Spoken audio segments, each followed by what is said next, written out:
Assalamualaikum warahmatullahi wabarakatuh. A'udzu billahi minasyaitonir rajim. Bismillahirrahmanirrahim. Alhamdulillahi rabbil alamin. Wassalatu wassalamu ala asyrafil anbiya'i wal mursalin, sayyidina wa habibina wa maulana wa qurrati a'yunina Muhammadin wa ala alihi wa ashabihi wa man tabi'ahum bi ihsanin ila yaumiddin. Rabbi shrah li sadri wa yassir li amri wa hlul 'uqdatam min lisani yafqahu qawli. Rabbi zidna ilma warzuqna fahma, amin ya rabbal alamin. Amma ba'du. Mari para santri online, para teman-teman semua, kita ngaji Mishkatul Anwar kembali.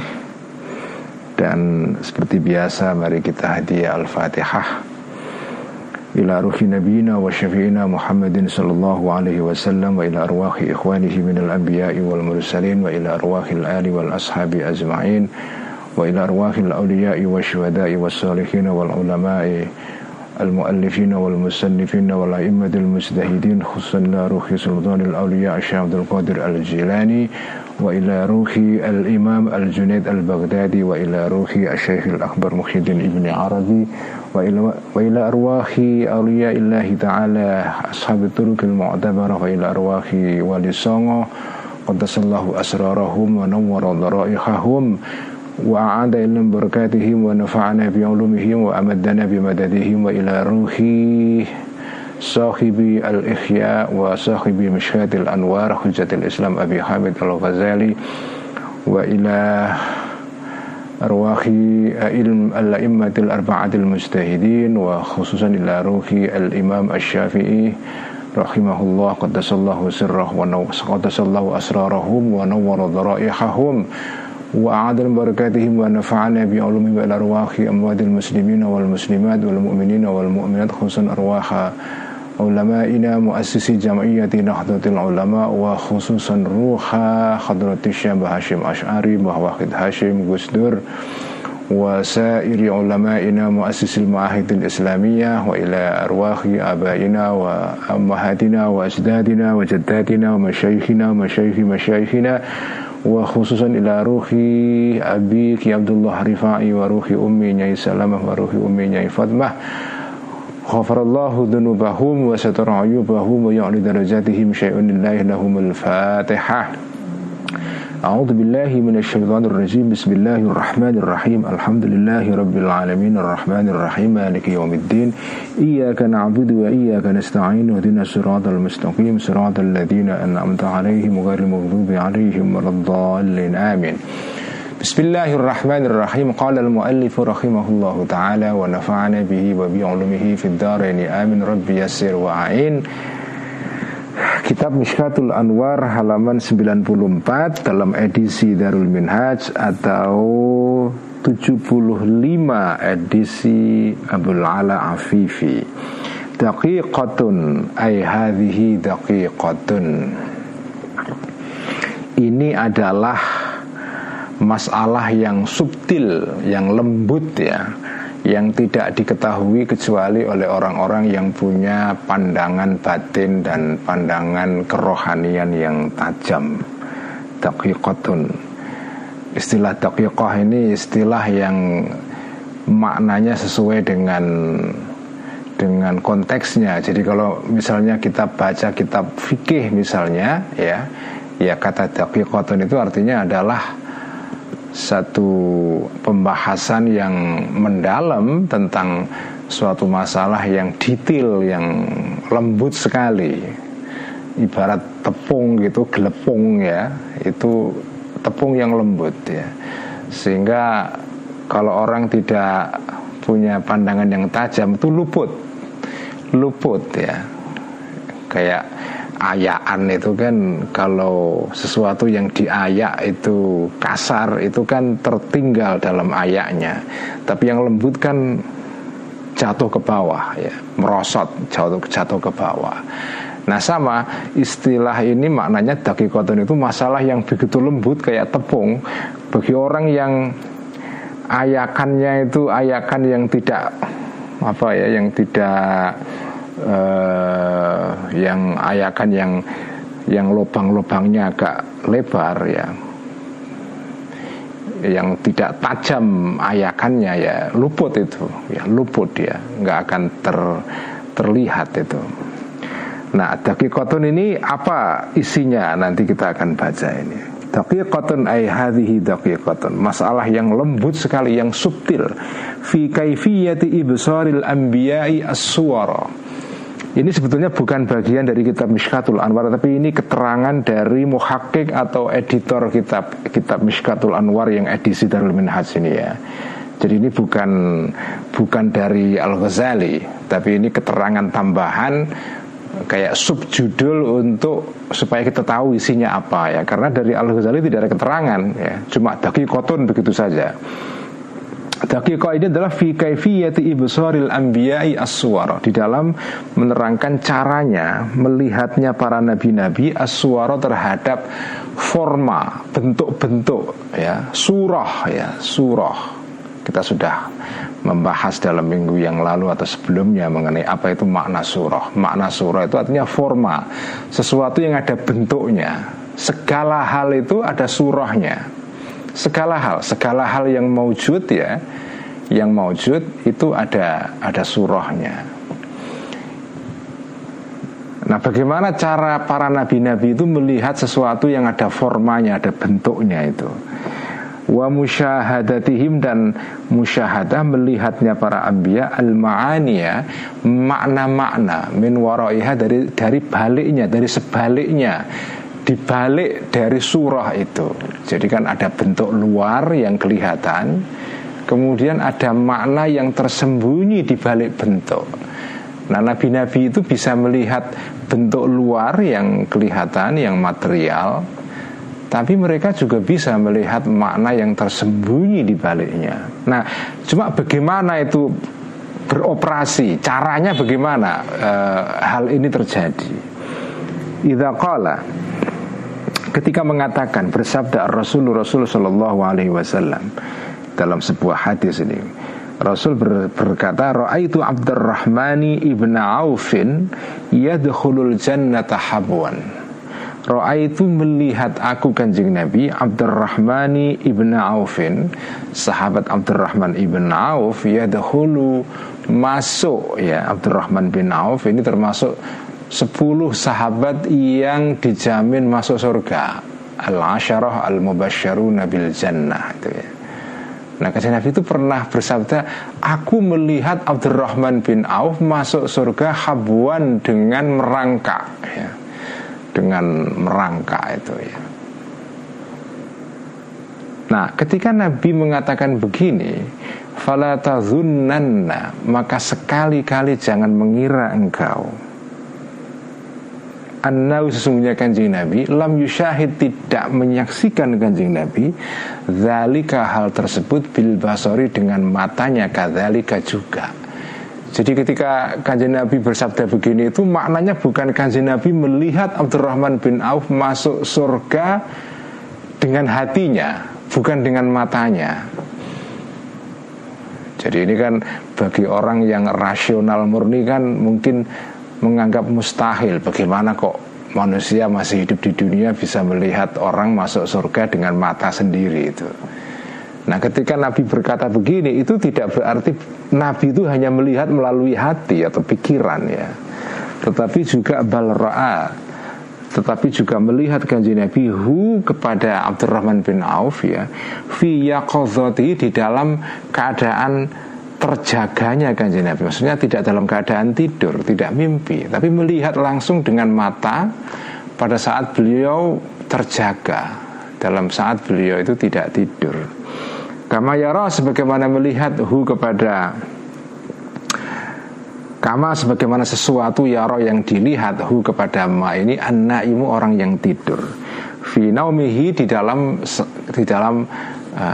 masa atau dalam keadaan tidurnya an-naim. Wa in kana, walaupun ada Abdurrahman bin Auf, masalan upamanya, naiman, tidur, fi baitihi, di dalam rumahnya Abdurrahman bin Auf, bi syakhsihi, dengan badannya, dengan bentuk fisiknya Abdurrahman bin Auf. Meskipun Abdurrahman bin Auf pada saat Kanjeng Nabi mengatakan tadi itu, nah, beliau melihat Abdurrahman bin Auf masuk surga dengan cara merangkak. Pada saat Nabi berkata begitu, sahabat Abdurrahman bin Auf itu lagi tidur di rumahnya atau lagi sedang di rumahnya. Tetapi Kanjeng Nabi ketika mengatakan begitu, beliau melihat dengan matanya sendiri dalam keadaan terjaga, melihat Abdurrahman, melihat beliau masuk surga dengan tadi itu dalam keadaan merangkak.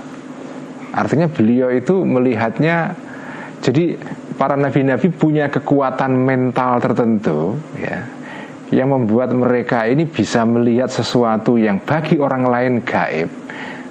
Mereka bisa melihatnya dengan mata badannya itu, mata fisiknya, bukan mata batinnya. Saking kuatnya kemampuan melihatnya itu, hal-hal yang gaib pun bisa dilihat dengan matanya itu. Itu maksudnya keterangan di sini itu begitu. Fa inna nauma, karena sesungguhnya tidur, innama athar, sesungguhnya mempengaruhi tidur itu fi amthali hadhil musyahadati, di dalam sejenis kesaksian-kesaksian seperti ini, penyaksian atau penglihatan seperti ini, liqahrihi, karena mengalahkannya tidur, sultan al-hawasi, kekuasaan indera-indera fisik kita, indera badan kita yang 5 jumlahnya itu, anin nuri, dari cahaya, al batini, yang batin, yang tidak nampak, al ilahi, yang bersifat ketuhanan. Fa innal hawasa, karena sesungguhnya hawas, yaitu indera-indera, syahilatun, itu bisa menyibukkan, mengganggu atau menyibukkan al hawas lahu, kepada an-nurul batin tadi itu, atau ya lahu terhadap seseorang, terhadap orang yang punya pengalaman seperti ini. Wajadhibatun, dan menarik al-hawas tadi itu iyahu, kepada orang bersangkutan, ila alamil hissi, kepada alam indera, alam yang kasat mata ya. Wasarifatun, dan ngengokke atau memalingkan al-hawas wajhahu, terhadap wajahnya atau terhadap pikirannya atau wajahnya, maksudnya wajahnya ini pikiran ya, atau hatinya orang tersebut, orang yang punya pengalaman ini ya, an alamil ghaibi, dari alam gaib, wal malakuti, dan alam malaikat. Jadi ada beda antara nabi dengan orang biasa. Kalau orang-orang biasa kayak kita ini semua, kita yang bukan nabi atau bukan para wali-wali ya, itu kadang-kadang kita punya kemampuan untuk melihat sesuatu yang tidak kasat mata, yang gaib, itu pada saat tidur. Pada saat tidur. Kenapa kok kita hanya mampu melihat sesuatu yang gaib itu pada saat tidur? Gaib itu artinya bukan gaib itu malaikat atau enggak. Gaib artinya sesuatu yang tidak ada di depan kita. Jadi misalnya kita punya teman yang tinggalnya di negara lain misalnya ya. Nah, kita kan tidak bisa melihat mereka dengan mata kita. Nggak bisa. Mata kita hanya bisa melihat sesuatu yang di depan mata kita. Kalau tidak ada di depan kita ya, objek itu tidak kelihatan. Nah, dia bisa kelihatan pada saat kita tidur. Nah, kan? Pada saat kita tidur itu kadang-kadang kita berjumpa dengan teman-teman kita yang tinggalnya di tempat yang jauh, yang tidak ada bersama kita itu. Kadang-kadang malah kita melihat peristiwa masa lampau, itu bisa kita lihat kembali. Jadi pada saat tidur itu ada kekuatan dalam diri kita yang bisa melihat hal-hal yang gaib. Itu kalau orang biasa. Kenapa orang biasa hanya bisa melihat sesuatu yang gaib ini pada saat tidur? Karena kalau dia tidak tidur, itu kekuatan inderanya ini itu begitu kuatnya. Jadi sultanul hawas itu ya, kekuasaan indera ini begitu kuatnya ya, sehingga dia mengalahkan mata batinnya. Jadi mata lahirnya pada saat dia tidak tidur itu punya kekuasaan yang besar, sehingga dia mengalahkan mata batin, yaitu mata batin berupa indera batin, bukan indera lahir. Kalau indera lahir itu kan mata, telinga, hidung, dan seterusnya. Nah, saat kita itu sedang tidak tidur, pada saat melek itu indera kita yang lahiriah ini, al-hawas itu ya, itu terlalu kuat kekuatannya sehingga mengalahkan kekuatan batin. Karena itu kekuatan batin kita tidak bisa melihat sesuatu yang gaib, karena dikalahkan oleh kekuatan indera lahir kita pada saat kita bangun tidur, pada saat kita melek itu. Begitu kita tidur, mata lahir kita kan istirahat, mata kita nggak bisa melihat kalau pada saat tidur. Nah, karena indera kita istirahat pada saat kita tidur, baru mata batin kita, indera batin kita bekerja. Itulah penjelasannya kenapa orang yang bukan nabi dan para wali-wali itu hanya bisa melihat hal-hal yang gaib pada saat dia tidur.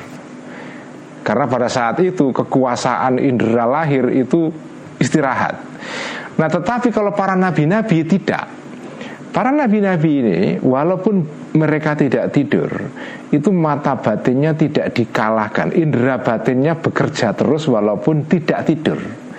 Jadi indera batinnya itu begitu kuatnya, kekuatan dan kekuasaannya begitu kuatnya, sehingga mereka tidak dikalahkan oleh indera lahirnya. Karena itu walaupun para nabi-nabi ini tidak tidur, mereka bisa melihat sesuatu yang hanya bisa dilihat oleh orang lain pada saat tidur. Misalnya apa? Tadi itu melihat sahabat masuk surga dengan merangkak tadi itu. Itu para nabi-nabi itu sebabnya kenapa ketika nabi-nabi itu mengatakan saya melihat malaikat, itu ya melihat dengan mata lain, secara apa? Ya melihat pada saat melek, bukan pada saat tidur itu. Nah, ini keterangan seperti ini agak susah diterima pada zaman sekarang, karena zaman sekarang ini kan zaman orang yang tidak percaya kepada yang gaib-gaib ya. Ataupun kalau percaya itu ya percaya untuk guyon-guyon saja, misalnya untuk cerita-cerita lelembut itu kan tidak serius sebetulnya kan. Tapi kan orang pada umumnya kan orang modern itu kan makin rasional, makin empiris ya, makin tidak percaya hal-hal yang tidak bisa dilihat dengan indera. Jadi kalau ada cerita seperti ini ya itu dianggap ini gugon tuhon, ini superstition atau tahayul ya. Tapi saya sih percaya ya. Saya percaya karena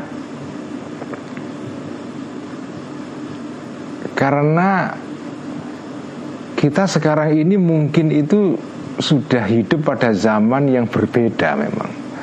Ini zaman ketika manusia itu kekuatan-kekuatan batinnya itu sudah mulai merosot karena terlalu kuatnya pengaruh sains, pengetahuan dan seterusnya.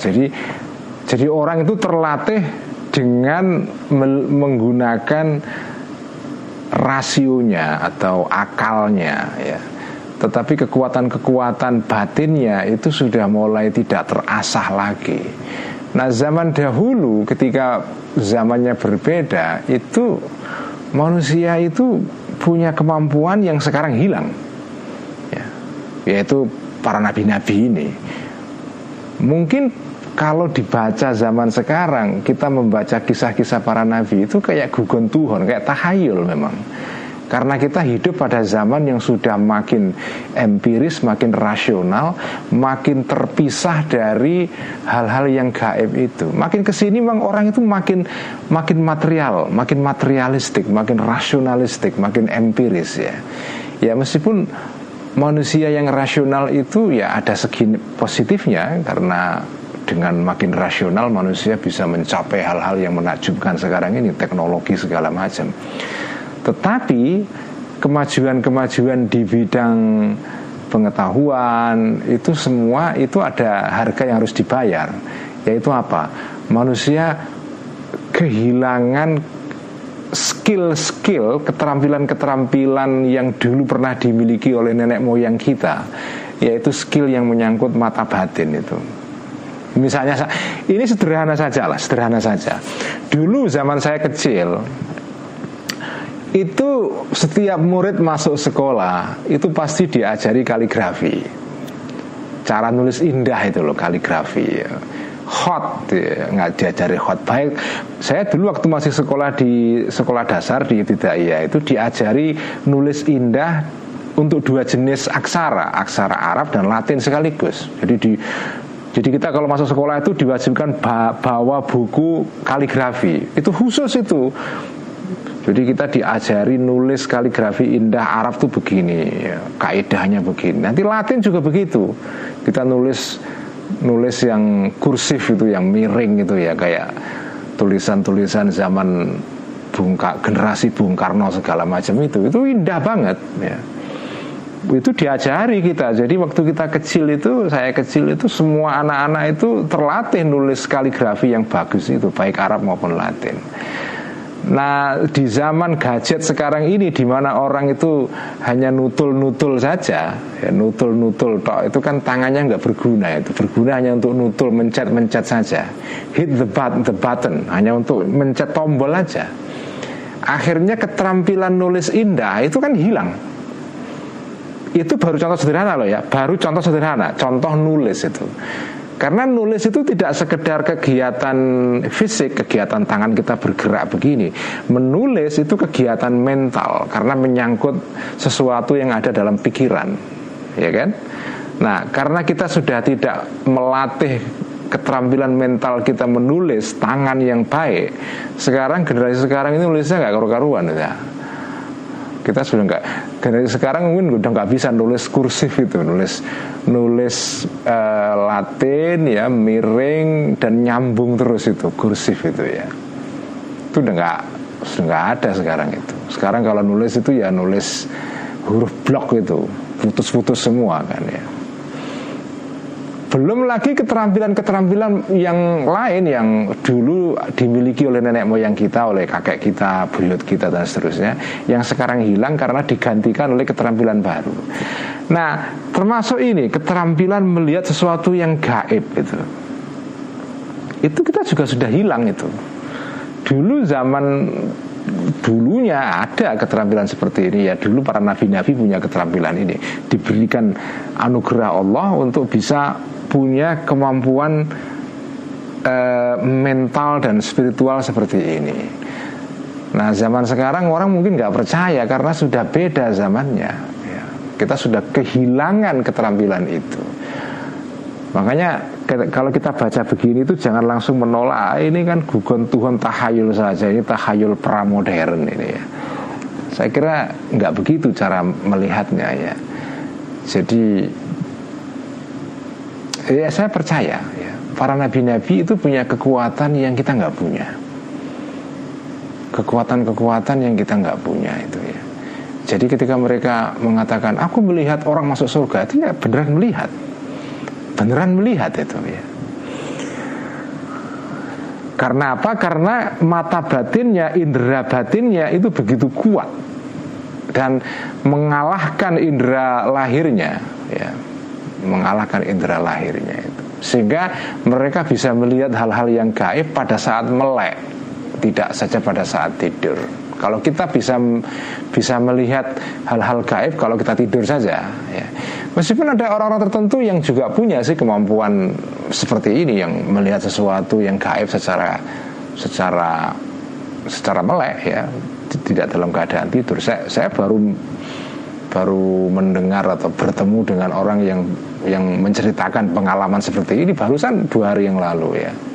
Ada orang yang bertemu dengan orang yang sudah meninggal lama gitu ya.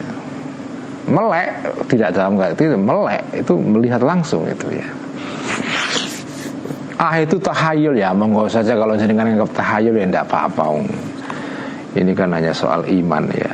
Wa ba'dul anwari, dan sebagian cahaya-cahaya an-nabawiyyati yang bersifat kenabian, qad yasta'li, kadang-kadang unggul atau menang, wa yastauli, dan menguasai. Jadi dia begitu kuatnya sehingga menguasai indera lahir. Bihaitsu la tastajirruhu, begitu rupa sehingga tidak menarik kepada ba'dul anwar an-nabawiyyah ini al-hawasu, indera-indera lahir, ila alamiha, kepada alamnya al-hawas. Wala tashghalu, dan tidak menyibukkan al-hawas ini kepada ba'dul anwar an-nabawiyyah. Sudah saya terangkan sebelumnya ya. Karena itu fayusyahidu, maka bisa melihat para nabi-nabi ini fil yaqadzati, pada saat melek, ma sesuatu yusyahidu, yang hanya bisa melihat kepada ma ini ghairuhu, orang yang selain nabi, fil manami, pada saat tidur. Karena indera batinnya begitu kuat ya. Dia bisa melihat sesuatu yang gaib, yang hanya bisa dilihat oleh orang yang bukan nabi pada saat tidur, yaitu pada saat indera lahirnya istirahat sehingga indera batinnya bekerja. Jadi kalau orang bukan nabi itu nggak bisa dua-duanya memang. Kalau indera batinnya, kalau indera lahirnya aktif ya, indera batinnya kalah. Begitu indera batinnya bekerja, indera lahirnya kalah. Para nabi-nabi itu bisa dua-duanya itu. Bahkan indera batinnya itu saking powerfulnya, saking kuatnya, mereka bisa mengaktifkan kegiatan batinnya itu pada saat indera lahirnya melek atau tidak tidur. Ini teori pengetahuan ala para filosof muslim zaman dulu ya begini. Ini bukan hanya Al-Ghazali, dengan baca Ibnu Sina juga begini, Ikhwanus Sofa juga begini, Al-Farabi mungkin tidak menulis ini ya, tapi Ibnu Sina yang menulis mengenai ini ya. Ini teori pengetahuan atau teori cognition, teori mengetahui sesuatu. Itu seperti ini ya. Yang ini sudah tidak lagi dikenal pada zaman modern, karena di era modern manusia modern mengenal epistemologi baru. Epistemologi itu artinya teori mengenai bagaimana manusia tahu. Ya, itu namanya epistemologi. Nah, dalam epistemologi Islam klasik ya, seperti yang dikenal oleh generasinya Al-Ghazali, itu ya seperti ini. Ada kekuatan-kekuatan batin yang bisa melihat hal-hal gaib. Yang itu tidak pernah dibahas di dalam epistemologinya John Locke atau ya, para filosof-filosof modern yang sekarang banyak dibaca oleh para mahasiswa filsafat saat ini. Itu kan yang dibaca epistemologi modern yang sudah menafikan hal-hal yang bersifat metafisik seperti ini. Udah gak masuk ini perhitungan ini ya. Nah, kita sebagai muslim mewarisi tradisi teori pengetahuan atau epistemologi yang beda. Itu harus kita ingat itu ya. Jadi jangan menganggap teori pengetahuan itu hanya teori pengetahuan yang dikenalkan oleh John Locke, David Hume, atau para filosof-filosof empiris Inggris, atau filosof rasional Prancis dan seterusnya. Enggak. Itu hanya sebagian saja. Jadi jangan menganggap itu segala-galanya. Enggak. Kita punya warisan pengetahuan yang kaya sekali dari generasi Al-Ghazali, dari generasi Ibnu Sina, generasi Ibnu Rushd dan yang lain-lain ya, yang seperti ini ya. Dan ini diteruskan oleh para filosof-filosof besar di segala zaman di dunia Islam ya. Ada Mullah Sadra, ada Suhrawardi, ada dan yang lain-lain ya. Dan kita bangga lah ya punya warisan seperti ini ya. Kita tidak menafikan epistemologi modern itu penting, tapi jangan menafikan epistemologi Islam tradisional yang masih menganggap bahwa sesuatu yang bisa diketahui oleh pikiran manusia itu tidak sekedar hal-hal yang bersifat empiris yang bisa dilihat oleh indera kita, tapi juga hal-hal yang sifatnya gaib atau metafisik gitu. Karena epistemologi modern itu hampir semuanya itu post metafisik ya. Post metafisik artinya pasca, artinya setelah. Jadi sudah nggak percaya lagi dengan yang metafisik, yang gaib Tuhan. Saya itu nggak percaya itu udah. Jadi kalau jenengan pelajari teori pengetahuan modern itu hampir semuanya itu post metafisik. Ataupun kalau masih membicarakan yang metafisik, yang gaib itu dianggap ya nggak penting. Itu kayak dongeng kancil kira-kira gitulah ya. Nah, kita nggak begitu. Malah kalau dalam epistemologinya Al-Ghazali ya, dan juga para ulama muslim, para filosof muslim zaman dahulu, yang metafisik itu yang justru yang paling nyata. Jadi itu berbeda dengan cara berpikir modern. Kalau yang modern, yang real itu ya yang bisa dilihat mata, itu yang real. Atau dilihat bukan hanya mata, tapi hal-hal yang bisa dilihat mata atau yang membantu mata, misalnya mikroskop atau teleskop atau segala macam. Pokoknya hal-hal yang instrumen, menjadi alat pembantu indera kita. Kalau sesuatu tidak bisa diindera dengan mata atau indera atau pembantu indera, ya dia tidak nyata. Itu kalau epistemologi yang post metafisik, yang setelah metafisika, yang mengingkari alam gaib ya. Tapi kalau epistemologi yang metafisik seperti epistemologinya Al-Ghazali dan seterusnya ini, sebaliknya, kalau dengan baca kitab Mishkatul Amr kemarin kan, yang hakiki itu justru yang tidak kelihatan. Yang kelihatan ini semua ini alam perlambang, ini majazi semua, ya kan?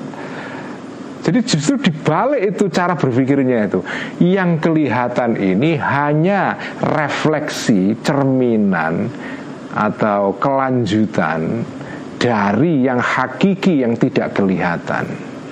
Jadi yang hakiki itu justru yang tidak maksus ya, yang tidak kelihatan, yang tidak bisa dilihat itu.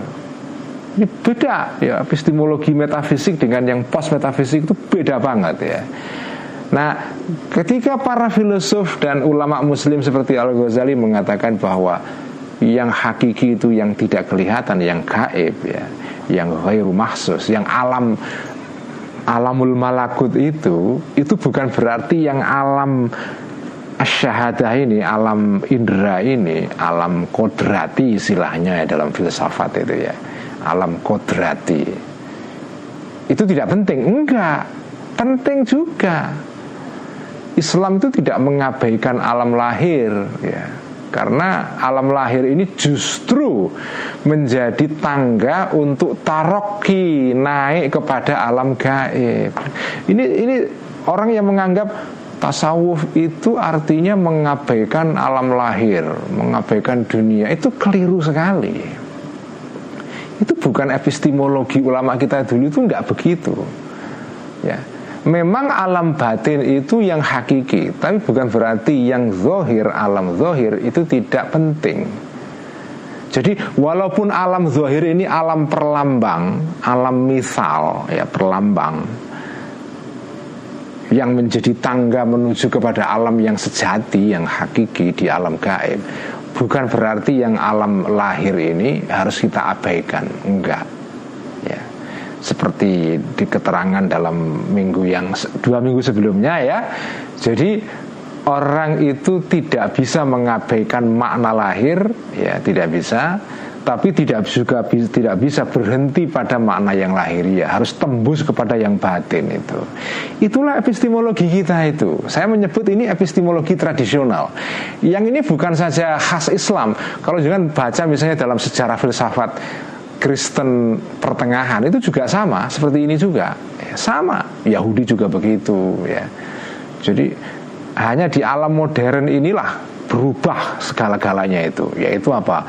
Yang hakiki itu yang kelihatan, yang tidak kelihatan itu majazi atau malah nggak ada sama sekali. Kalau masih Majaz itu masih mending itu. Kalau yang ekstrim lagi, yang tidak kelihatan mata lahir kita ini, itu ya tidak ada. Statusnya itu berarti dia ghairu maujud. Ghairu maujud itu ya. Inilah perubahan radikal dalam sejarah manusia ini ya. Sejarah modern itu sejarah yang bisa kita sebut post metafisika. Artinya sudah meninggalkan yang gaib itu. Ya tapi ini mungkin apa ya, mungkin perkembangan sementara saja. Kalau saya yakin suatu saat manusia itu nanti ya akan sadar kembali, terutama orang-orang barat itu ya. Memang ini kayak perjalanan yang harus dilalui memang.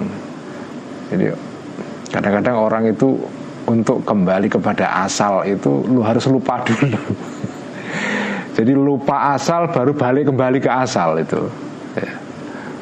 Itu kadang-kadang begitu itu. Orang itu dalam perjalanan menuju kepada kesejatian itu kadang-kadang harus lupa dulu. Setelah lupa jalan-jalan ketemu kembali ya. Itu ketemu kembali itu.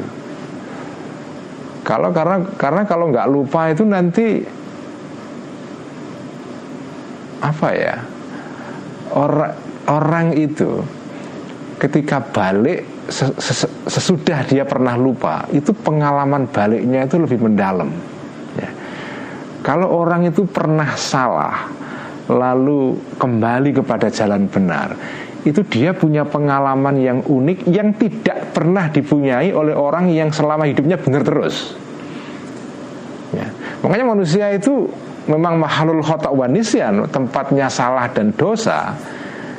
Cuma manusia yang baik adalah dosa lalu kembali. Nah kalau yang dosa terus sampai akhir hayat ya sudah, itu namanya su'ul khotimah, na'udzubillah ya. Tapi orang yang baik itu adalah orang yang pernah dosa lalu balik, orang yang pernah jatuh berdiri kembali. Itu unik pengalamannya. Nah orang dari lahir cepret sampai dewasa tua kaya terus nggak pernah gagal, itu ya enak. Tapi enaknya itu nggak terasa enak karena nggak punya perbandingan dia. Orang itu merasa enak kan kalau pernah susah, ya kan? Orang itu pernah merasa menikmati lezatnya kembali itu kan kalau pernah pergi ke mancanegara. Kenapa sih mudik itu terasa lezat? Ya karena sampean ke Jakarta atau ke kota-kota lain. Dan sampean di kampung terus, nggak pernah pergi ke tempat lain, nggak pernah ke Monco istilahnya, ke tempat lain ya. Ya mudik gak ada. Mudik itu tobat kira-kira gitulah ya. Mudik itu kan kembali kepada asal. Tapi mudik itu ada karena orang itu pergi ke tempat lain. Orang itu mengembara.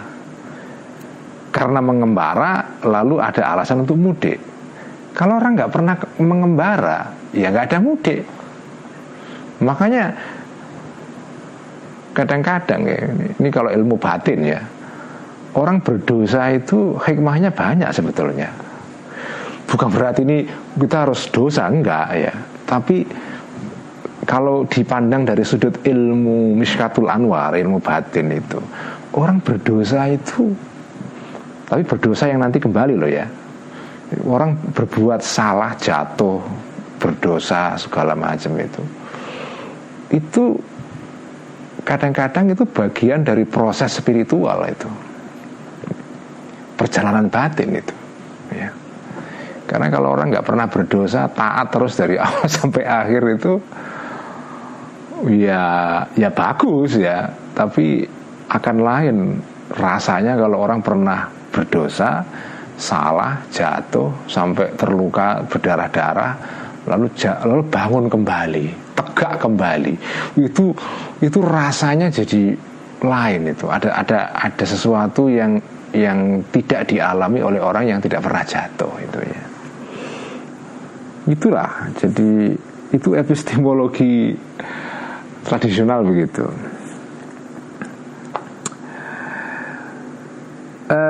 Walakin sebaliknya sesungguhnya, walakin sebaliknya sesungguhnya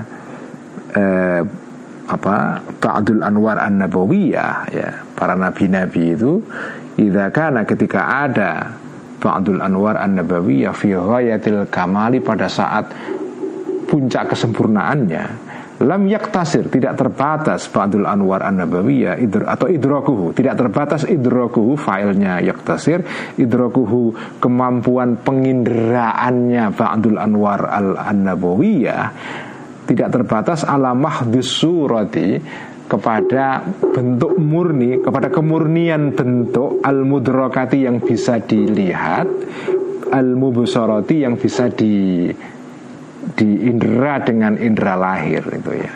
Jadi mereka, para nabi-nabi itu pada saat mencapai puncak kemampuan spiritual dan kerohaniannya, itu mata batinnya itu tidak sekedar hanya, atau kemampuan melihat para nabi-nabi ini tidak terbatas kepada hal yang bersifat kasat mata, yang bersifat indrawi, ya, yang bersifat material atau fisikal, ya. Tetapi bal'abaro, sebaliknya melampaui ba'dul anwar an-nabawiyah tadi, minha, dari as-suwar atau as-surah al-mudraka al-mubsarah, ila sirri, kepada sesuatu yang gaib. Jadi tembus pandangannya itu pada saat momen mata batinnya itu sampai ke puncak kesempurnaannya. Tapi kan tidak selalu. Jadi para nabi-nabi itu, kalau menurut keterangan Mishkatul Anwar ini, ya, itu juga kemampuan batinnya itu naik turun. Tidak sepanjang hidup itu mata batinnya aktif terus bisa melihat malaikat apa, enggak, ya. Ya karena kalau nabi-nabi itu sepanjang hidupnya kok mata batinnya itu pada posisi sempurna terus, itu ya bahaya juga, karena nanti nggak punya kesempatan untuk membangun peradaban di bumi ini. Kan orang itu kan ya kadang-kadang mi'raj, naik ke langit turun ke bumi, naik ke langit turun ke bumi. Kalau di langit terus ya memang enak, tapi ya sampean nggak membangun sesuatu di bumi itu. Makanya ngaji itu ya perlu ada ngaji ilmu batin, ilmu zahir. Zahir terus juga nggak bisa. Kalau jenengan di ilmu zahir terus nanti nggak sampai kepada hakikat sesuatu. Tapi kalau ngajinya hakikat tok, nanti lupa kehidupan, ya. Kan penting juga membangun industri, ekonomi, pembangunan, bikin kantor, bikin koran, nyetak buku, itu kan semua penting. Itu kan pekerjaan lahir yang juga harus dikerjakan itu.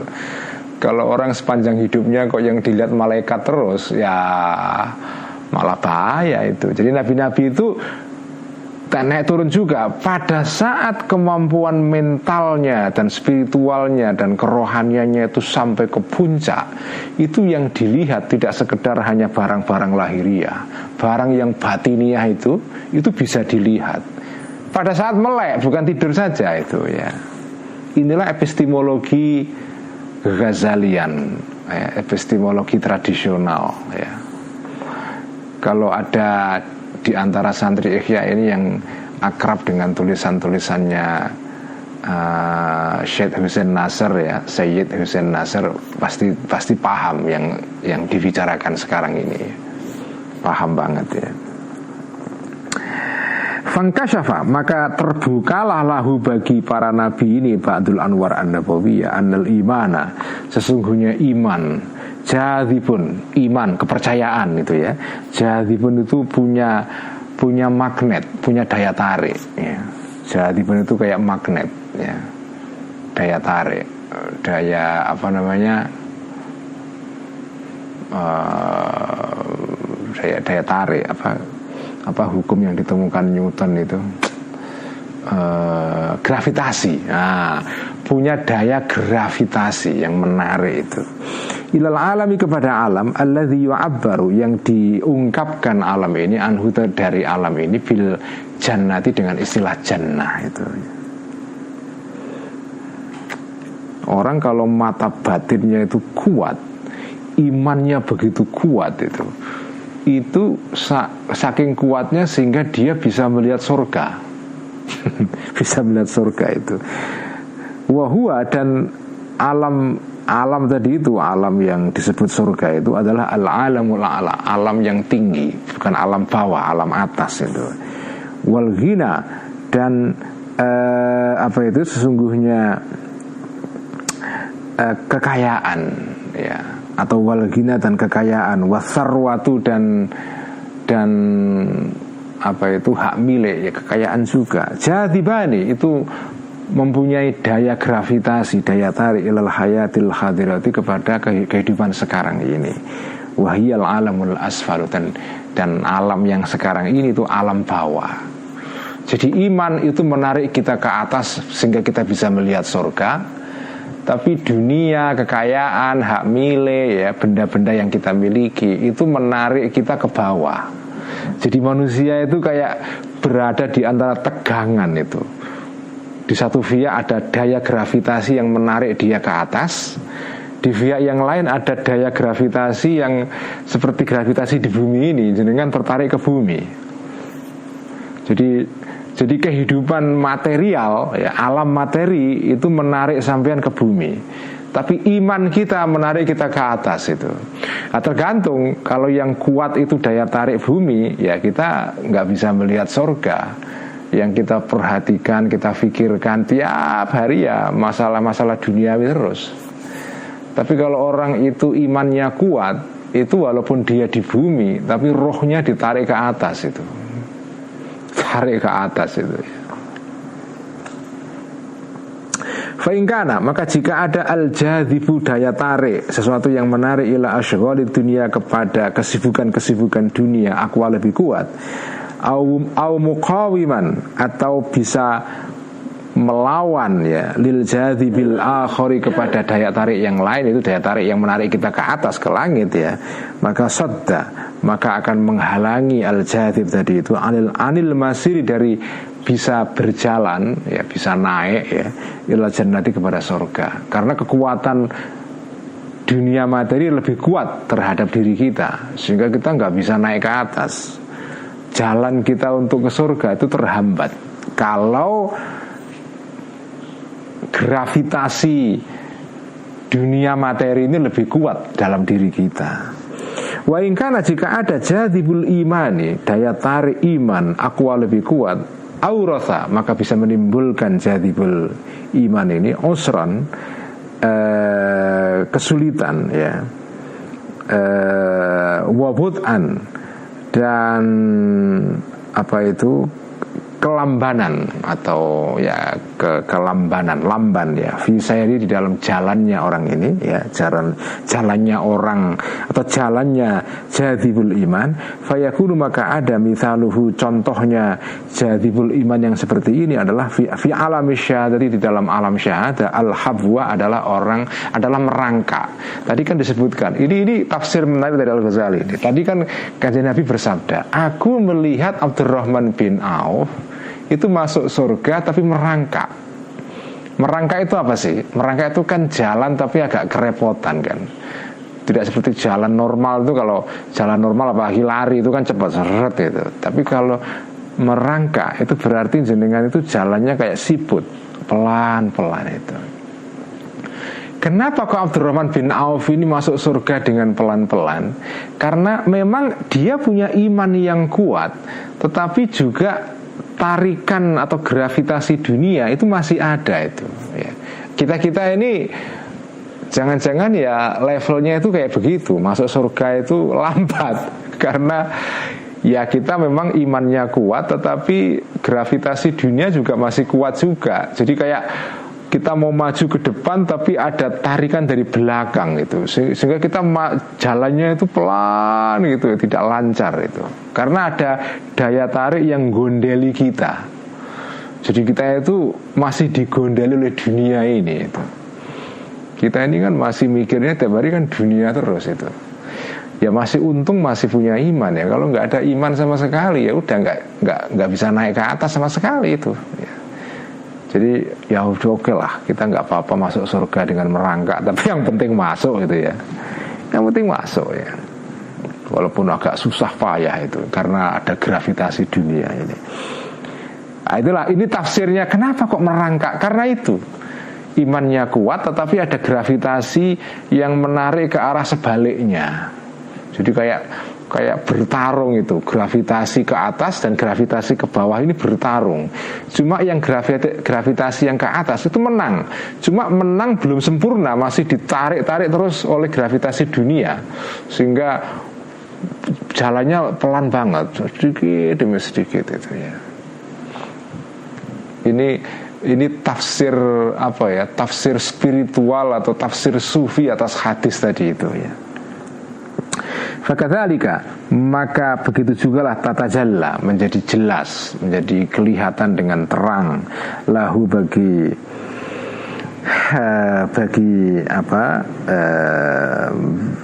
bagi orang yang seperti Abdurrahman bin Auf ini ya, atau bagi Ba'dul Anwar An-Nabawiyah juga bisa, anwarul asrori, cahaya-cahaya sesuatu yang rahasia, yang gaib ya, min wara'i zujajatil khayali, dari balik kaca-kaca berupa khoyal itu, berupa khoyal. Sudah saya jelaskan ya, masih ingat ya khoyal itu seperti saya sudah pernah terangkan. Jadi misalnya ini benda namanya tip X ini sekarang udah jarang dipakai ini ya. Zaman saya kecil dulu tip X ini andalan karena kalau nulis keliru di step, dihapus dengan tip X. Nah ini kalau kita melihat tip X ini di depan mata kita lihat ya, begitu tip X ini kita singkirkan dari depan mata kita nggak bisa melihat lagi. Tapi memori atau gambaran barang ini tercetak dalam memori kita, dalam bayangan kita. Nah, kekuatan dalam pikiran kita untuk menyimpan gambar-gambar dari barang yang sudah pernah kita lihat ya, kemudian tidak ada lagi, itu namanya alamul khayal. Nah, alamul khayal seperti digambarkan dalam kitab Mishkatul Anwar minggu yang lalu sudah saya baca ya, saya terangkan. Alam khayal itu kalau ibarat lampu teplok itu seperti kaca ya. Kaca dalam teplok itu berguna supaya apinya lampu teplok ini tidak mati kalau dihembus angin. Jadi lampu itu bisa bekerja, tentu saja kalau ada apinya ya, ada api, ada minyaknya, ada sumbunya. Tetapi itu tidak bisa bekerja dengan normal, apinya bertahan kalau tidak dilindungi oleh kaca.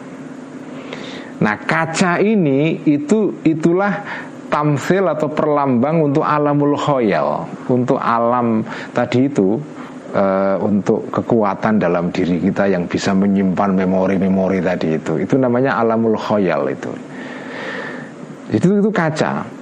Nah, kaca ini ya, kaca lampu ini itu kalau dia kotor ya, itu ya memang sinar lampu ini tidak mati, tapi sinarnya tidak bisa menyinari sekitarnya. Karena apa? Karena kacanya kotor, makanya perlu dibersihkan. Begitu kacanya bersih, itu sinar lampu ini bisa menyebar ke sampingnya, sehingga berguna untuk menyinari orang-orang ya. Lampu berguna karena semprongnya ya, kaca semprongnya itu bersih, tidak kotor itu. Nah, orang yang punya mata batin yang tajam itu seperti kaca semprong lampu teplok itu yang bersih, sehingga walaupun orang ini itu walaupun kamu itu, walaupun api di dalam lampu teplok itu terhalang oleh kaca, tetapi sinarnya itu tembus itu. Dengan kata lain, sampean itu masih hidup di dunia, tapi karena kaca sampean itu bersih, sampean bisa tembus pandang sampai ke langit gitu. Itu seperti begitu. Nah, kalau jenengan itu kok tidak bisa melihat yang di langit, itu karena ya sampean ini lampu semprongnya itu kotor itu, sehingga cahaya mata batin kita itu tidak bisa tembus melihat sesuatu yang ada di langit. Nah nabi-nabi itu kan semprongnya bersih banget. Saking bersihnya itu kayak semprongnya nggak ada. Kan sering kan kalau kaca itu begitu bersihnya, kadang-kadang nggak kelihatan. Makanya banyak orang kalau masuk gedung pintunya kaca, itu kan banyak yang nabrak itu kan. Saya juga pernah ngalami itu. Masuk pintu gedung, karena saking bersihnya pintu kacanya itu, saya kira nggak ada lift pintunya. Saya jalan aja santai, tiba-tiba kejedot itu. Dek, oh baru sadar ada kaca rupanya. Saking bersihnya kaca itu. Nah para nabi-nabi itu mata batinnya itu seperti kaca semprong yang bersih banget, sehingga sinar mata batinnya itu tembus sampai ke alamul ghaib itu ya.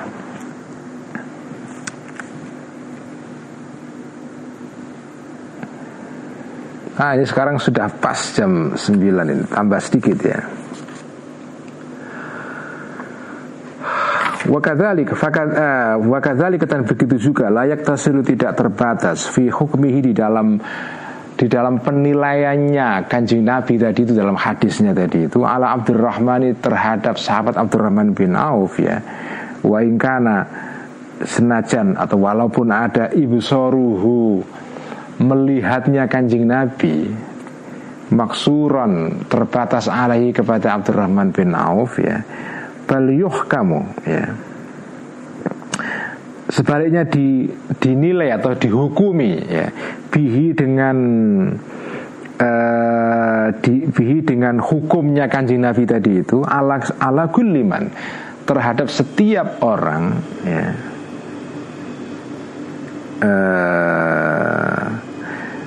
qawiyat yang kuat basiratu kekuatan mata batinnya orang tersebut ya.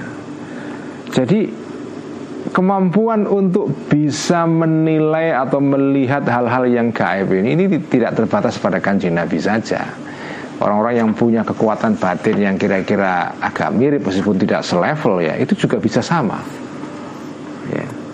Wastahkama dan kuat imanuhu imannya orang tersebut, wa kathurat dan banyak sarwatuhu modalnya atau kekayaan batinnya orang tersebut, kasrotan banyak, tuzahimu yang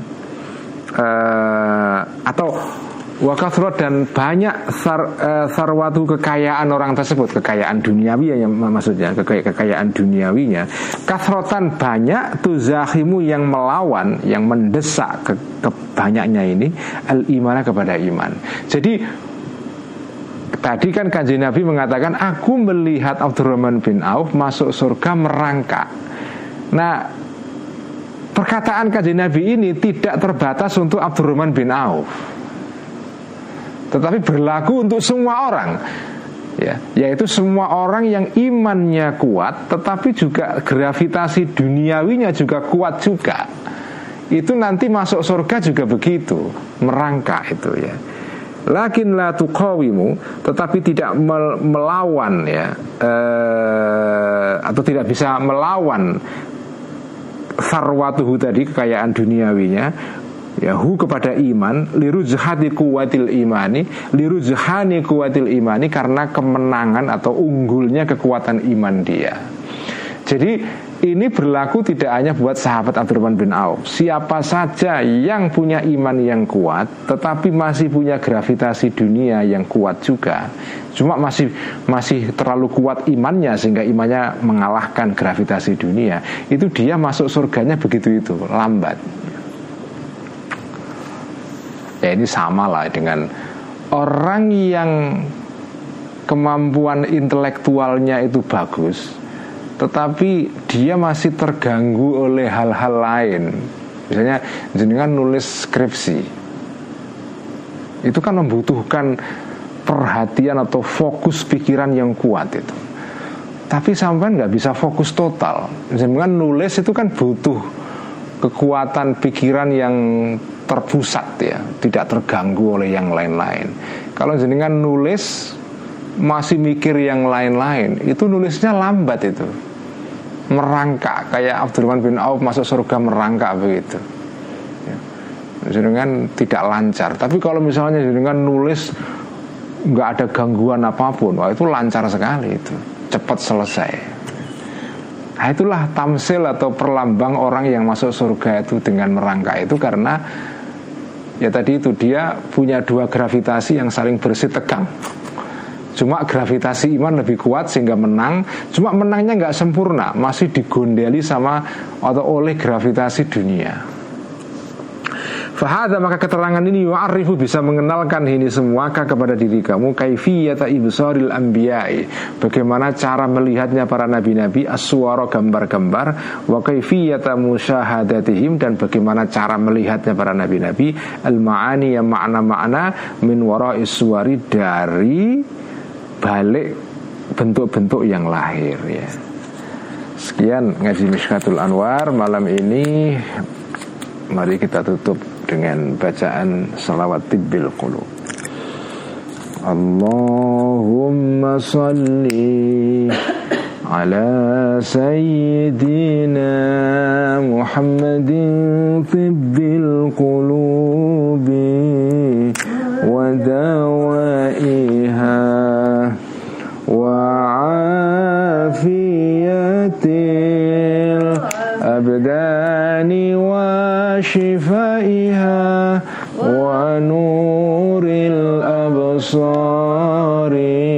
wa dhiyaiha wa ala alihi wa sahbihi wa sallim.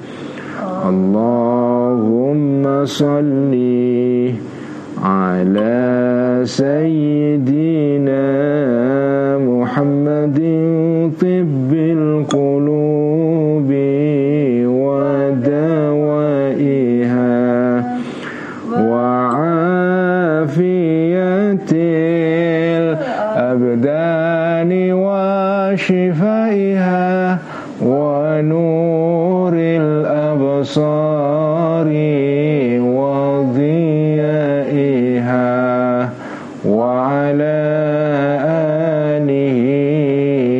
sahbihi wa sallim. Allahumma salli ala sayyidina Muhammadin tibbil qulubi wa dawaiha wa afiyatil abdani wa shifaiha wa nuril absari wa dhiyaiha wa ala alihi wa sahbihi wa sallim. Sekian, wassalamualaikum warahmatullahi wabarakatuh.